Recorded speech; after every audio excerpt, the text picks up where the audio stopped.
د ډیپریشن والا مریضان ضرور په ځان باندې دا تجربه وکړي.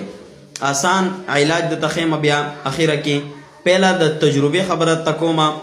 دا تجربه په ځان باندې وکړي که واقعتا ستا دا مسله د ډیپریشن مسله څه روحاني مسله و ان شاء الله خدای پاک بیرته خامخا ظاهروي. یو ګیلاس اوبه راواله اوبه ځان ته مخې ته کېده هغه اوبه پهلا ذایقه وګوره چې ذایقه څنګه ده. صحیح شو؟ دا به ځان سره نوٹ کړي. دغه یو ګیلاس اوبه د ډیپریشن مریض ځان ته مخې ته کېده ان شاء الله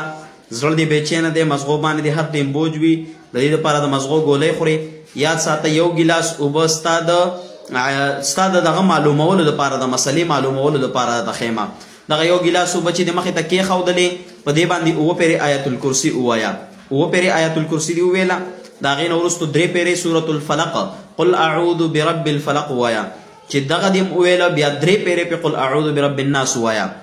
دغه اوبو ته سترګې پټې کا بسم الله ووایه دا اوبه اوس کا که په غاړه کې دې تعویز بیا تعویز کوز کا که په جب کې دې وي که په مټ باندې دې وي که هر قسمه تعویز د سره وي هغه یو سیټ ته کېده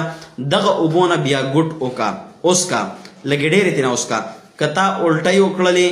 نو بیا درته د هغې علامت هم ویمه چې دا د څه علامت دی په سر دې دړ راغو سترګې دې سوځېدل شروع شو په زړه باندې دې سخته ورسره راغه اکدمي دې اوږې درنې شولې لاسونه دې سوځېدل په بدن دې خارښ ولګېدو چې هر قسمه مسله درته راغه یا زړه دې په ګبراوېدلو شروع شو ما ته کمنټ کې ولیکه انشاءالله زه به درته خامخا لازمي جواب در کوم چې دا څه مسله کېدی شي. بل دا که ستا کیفیت بالکل نارمل دی ته بالکل نارمل نو معنا دا یا به ته د حادثې ښکار شوی او یا ستا دا مسله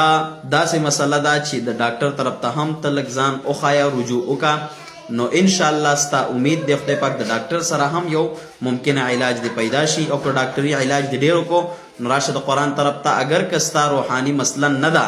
ستا د ډاکټر مسله ده خو بیا هم ته قرآن ته رجوع وکړه امید دی انشاءالله چې د قرآن د برکته خدای پاک ستا مسله بالکل 100% حل کړي او حل شوي دی د ډېرو خلکو انشاءالله. وکړه تجربه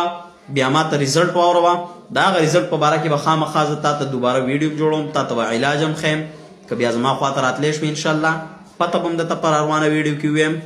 ضرور دا تجربه په ځان باندې وکړئ انشاءالله مسله مو خدای حل کړي. جزاکم الله خیره.